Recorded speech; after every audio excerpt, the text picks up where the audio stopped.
And we start with those at our base portion in our program. That's a base. We build on top of that, and then we boost towards more dynamic, more complex movements. So it's cool because they do have that optimism, and it can be fixed. And that's the solution to movement gaps, is those pieces and parts. And how are we going to do that? How are we going to fix? Like we teach those things, and then we create additional exposure to using and applying those movement skills within a movement pattern, and we do it over and over, and then we let them explore through different application.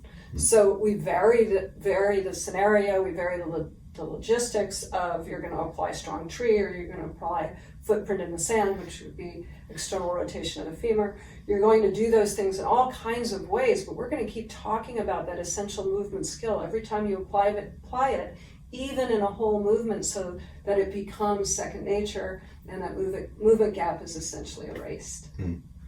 Yeah, and it's exactly that, right? It's just exposure over and over to the basic pieces and parts that will eventually gain complexity and become more dynamic. I think for me, the biggest one that I've noticed, right, because it's a different generation. I think, yeah, we started with that box jump story, right? And I was in the team class at that time, the Excel class, and I saw that, and that was interesting. It wasn't something that I'd experienced because I'd been doing the program since I was really young.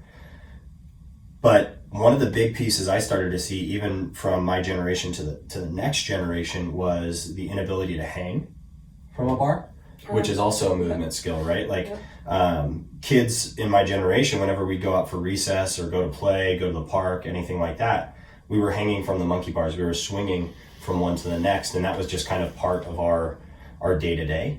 And of course it starts like any kid starts, right? Like, let's hang from the first one and let's see if we can reach.